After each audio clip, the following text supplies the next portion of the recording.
Hello everyone, welcome to this channel. Our channel narrates the life stories of our viewers from all around the world. To protect individuals' privacy, names are sometimes altered in these stories. I'm Melina, a girl who from a young age grew up in an environment of constant fights and arguments. My parents never had a good relationship with each other.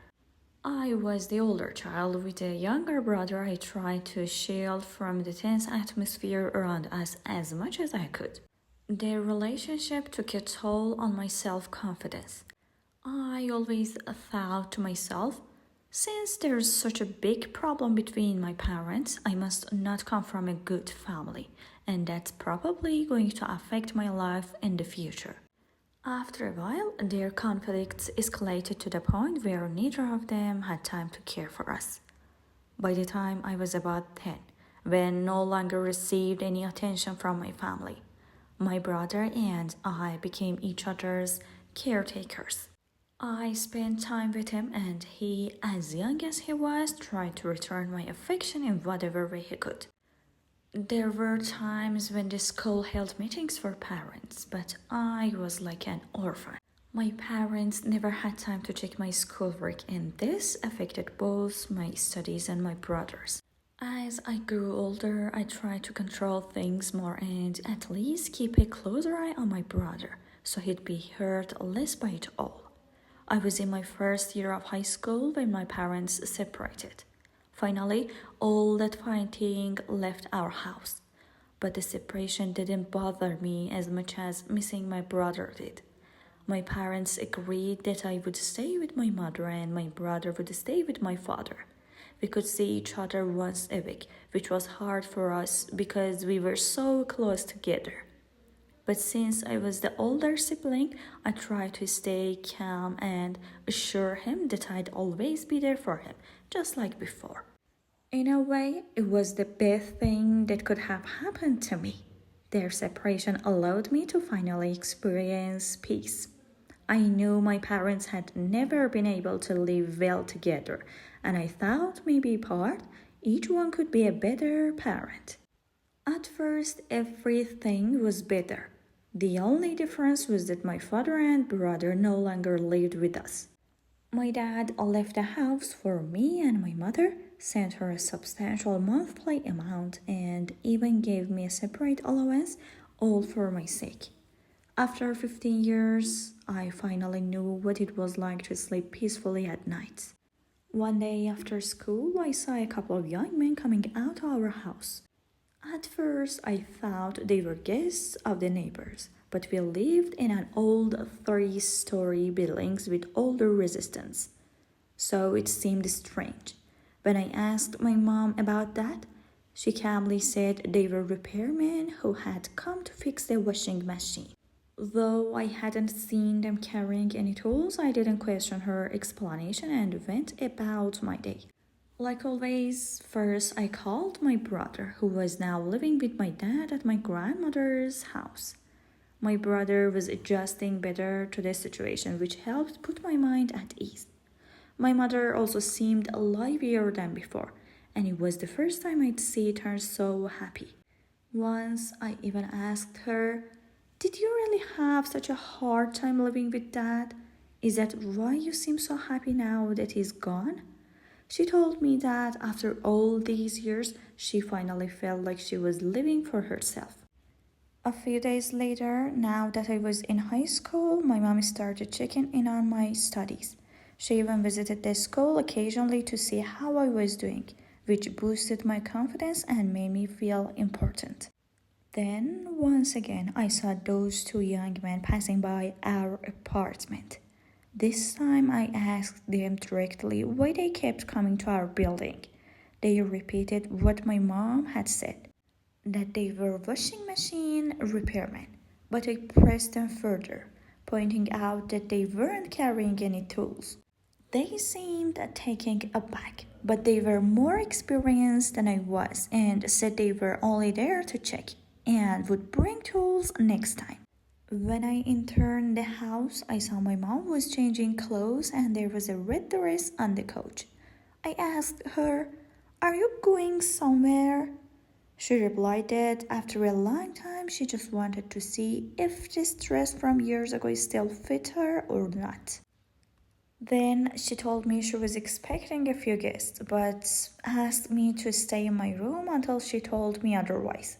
When I asked who the guests were, she said it was a few men and that she didn't want me around during their visit. I didn't ask any further questions and went to my room. A few hours passed, and I could hear their voices getting louder as they laughed and chanted. There was no work-related conversation, and I even heard some strange sounds. I started to get curious about what was going on, so I cracked the door open to get a glimpse. I saw my mom sitting among some people who seemed to be getting closer to her. I was a bit scared and surprised. I had never seen anything like that before. Even in my entire life, I hadn't seen my head act that way with my mom, let alone anyone else being so close. Out of a mix of curiosity and confusion, especially at my age, I just stood at the door watching them from a distance. Inside myself, I had this strange feeling building up, and then suddenly, one of the young men noticed me. There were 5 of them, and the one who saw me started walking toward the room without saying any word to the others. My mom caught up in the moment, didn't notice him leaving the group. As he got closer to the door, I quickly shut it, but he pushed against it and the door opened, leaving me cornered in the room. He was a young, good-looking guy.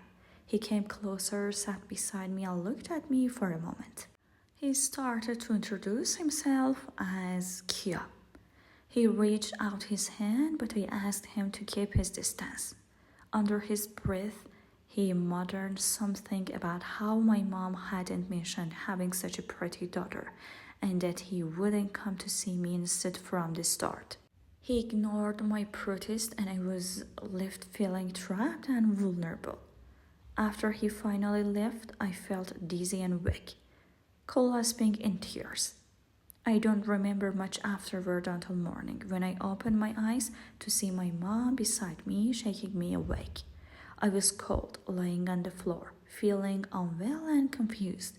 Slowly, I got up with her help and sat on my bed, but she kept asking repeatedly, "Tell me that no one came into your room. Please tell me that no one saw you."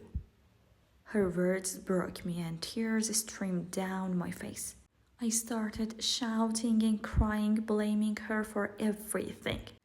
"You know what, Mom? If you'd remembered you have a daughter in this house, none of this would have happened." She looked worried and asked again what happened last night. I just pointed to the red mark on the floor. She asked why I had opened the door, which made me even angrier, feeling like she was somehow blaming me. If she hadn't let those people into the house, none of this would have happened. In my frustration, I started throwing things, breaking items around the room just to try to calm down. Finally, I pushed her out of my room and began to cry, wondering how my life would be from now on. I knew things had changed forever. The day after, I felt a bit better. I went out of my room. My mother didn't show any sign of sadness. She told me that from now on, those people would come to the house every few days. She said that these people might change and others would come in their place. Then she added, "If you want to join them, then they won't come looking for me anymore. So you either have to go to stay with your father or you must stay in your room whenever they come."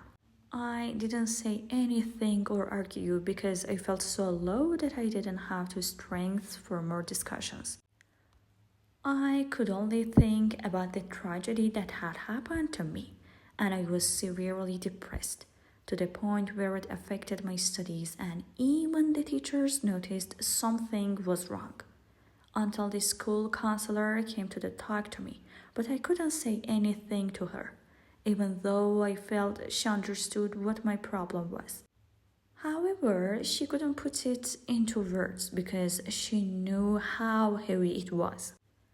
Eventually, that same counselor introduced me to a psychologist from outside and said that this person was safe and that going there would help me a lot. At first, I was reluctant, but when I saw my situation worsening every day, especially since it was close to entrance exam, I decided to go to the counselor and started therapy. I recounted all the events from my life, the fights between my parents and my mother's relationships. She prescribed me some meditation and gave me therapeutic exercises that she insisted I complete carefully. After starting those therapy sessions, I began to feel better than before. However, my mother continued her actions, which were irritating for me. I had told that doctor that my mother was still doing the same things, and I was forced to endure the same guy. However, I locked the door so that no one could come in. The therapy worked to some extent, but I eventually gave it up because I realized that as long as I lived with my mother and was constantly dealing with that guy, I would never taste peace. I decided to spend a week at my grandmother's and father's house, hoping that spending time with my brother would improve my mood. I packed my things and prepared to go to my grandmother's house, even though my mother warned me not to talk about the events that had happened to us to anyone. She said that if I caused any problems for her, we would both drown together. I told her that I was only going for some peace. During the week I was there, I managed to organize my thoughts and find ways to calm myself down. Several ideas came to my mind until I decided to retaliate against my mom for what she had done to me. My mother had never acted like a proper mother towards me, so I decided to behave like herself. After a week, when I returned home that very night, my mother had invited those boys over again. Except this time I didn't say a word to her. After the boys arrived and I got myself ready in my room, I opened the door when I realized my mother had started her activities. As I stepped into the room, all the boys turned to look at me. Kia approached me first. The other boys wanted to come closer too, but Kia didn't allow it and said that he had found this girl first and now she was for him. However, the other boys weren't listening. They pushed Kia aside and he couldn't handle them anymore. My mother was sitting on the couch looking at me with anger and hatred, but I had already crossed my limit. Kia tried to separate them from me, but it was useless and he gave in too, coming close to me like the others. I tried to close my eyes and see everything differently because it was my first time and it was very difficult to me. That night, after the boys left, my mother had been pushed aside and ignored. After they were gone, she came at me yelling and started to insult me, saying I had no right to take her boys and that if I was going to act like him, I might as well go find my own people. But I wanted to make my mother angry, so that night I ignored her words. This situation happened several times until one night Kia took my number from me. Since I wasn't in my right mind and was feeling euphoric from the drinks we had, I ended up talking a lot with him. I remember that night Kia confessed his feelings to me, saying it was the first time he was at a place like that and he liked a girl. He usually went to those places just to fulfill his needs. The next day, Kia called me and said he wanted to meet me at a cafe. I agreed. He treated me with so much respect that I couldn't believe he was the same guy who had acted so aggressively with me that night. I even had plans for him. I was determined to make him fall in love with me to take my revenge.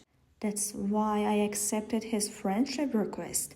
However, Kia had one condition. He wanted me not to be with anyone else but him. I told him that I was that kind of person and if he truly loved me, he would need to be patient for a while and not set limits on me. He, being head over heels in love with me, agreed. He asked me to please be with him every night that the other boys came over. I agreed. I kept this from my mother, but it seemed she had started to notice. One night, a few boys came to our house while I was out with Kia. As I was heading home, I saw my father arriving at the same time. Out of fear, my hands and legs started to shake. I knew the state of the house and what was going on there, and my father had seen Kia next to me. He approached, and I introduced Kia as my class tutor, who was there to help me with private lessons. But my father insisted that he needed to see my mother. I was forced to lie and say my mother wasn't home. My father, having left my brother alone at home, couldn't wait long, so he left and I thought he had believed my lie. We went upstairs and I changed my clothes like I always did, getting ready for the night. My mother had also met two new people and brought them home. While we were in the middle of the things, the doorbell rang. My father had the key downstairs, but the lock had been changed. I didn't even consider the possibility that my father might be behind the door. So when Kia opened the door, my father was standing in the doorway with my brother beside him. As I was there with my mother among those strange men, I panicked. I rushed to my room. I didn't want my brother to see me in that situation.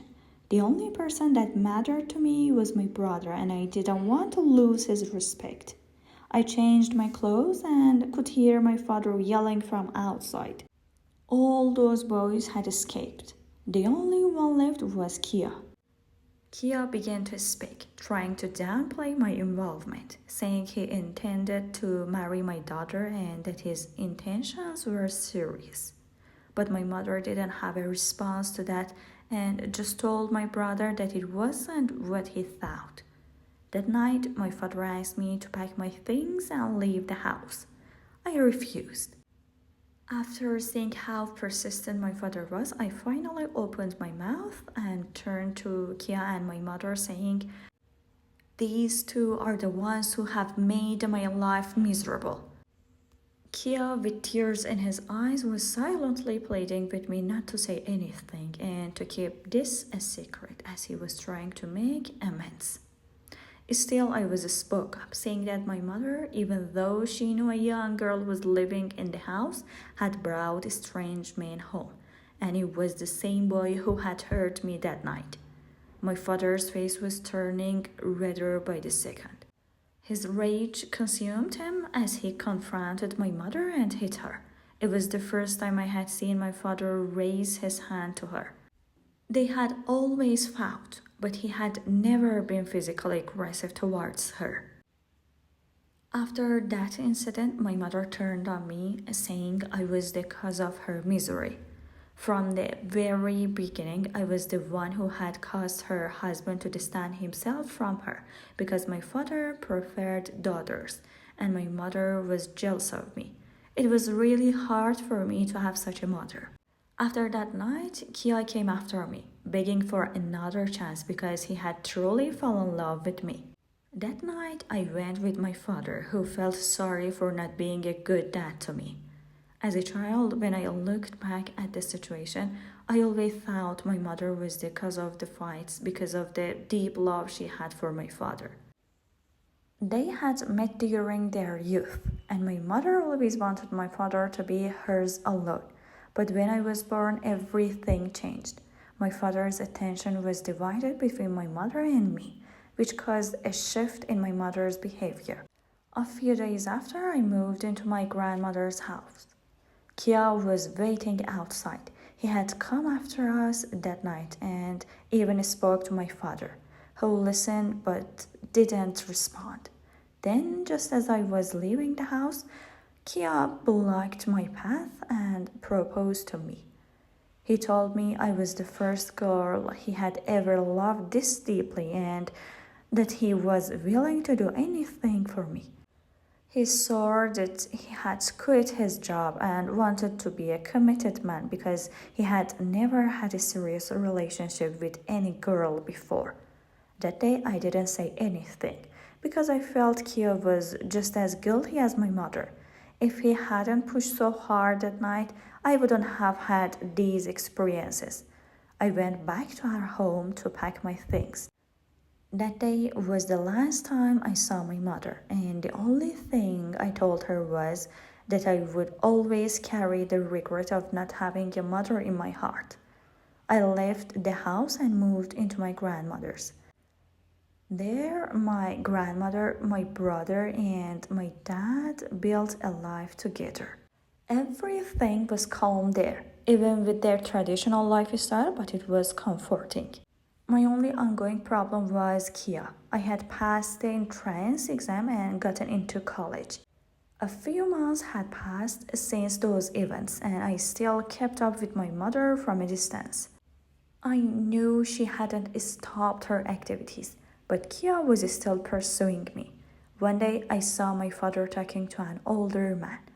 Kia was beside him too, and I realized that this man was his father. After they finished talking, my father came home and told me everything. He said Kia's intentions were serious, and even his father supported him. I decided to give him a chance, but made it clear that I wanted our marriage to be very simple, with no ceremonies. He agreed. Although Kia was financially well off, we rented a small house in the same neighborhood and began our life together. We started seeing a counselor due to past issues, who told us that there were negative aspects to this marriage, which we could work through with their help. At first, I didn't let Kia get close to me. I had no feelings for him. But gradually, love and affection grew in my heart because of the kindness he showed me. I continued my studies, and Kia even opened a gym for me where I became a coach. I had a good life, even though my bitter past still lingered. Even after all these years, whenever I think of those old memories, I feel a strange pain in my heart. My brother has grown up and gone to the army, and I finally became a mother. Yet, even after all this time, I still miss my mother. I haven't seen her since that day, and I don't have any news about her. Until just a few months ago, I had heard that she was sick because of her past actions, but she still hadn't given them up. My father, on the other hand, had been deeply affected by the pain he endured for us. Still, I understood that life has its ups and downs, and we must always hope that fate won't play cruel tricks on us, like it did with my mother and many others, ruining our lives.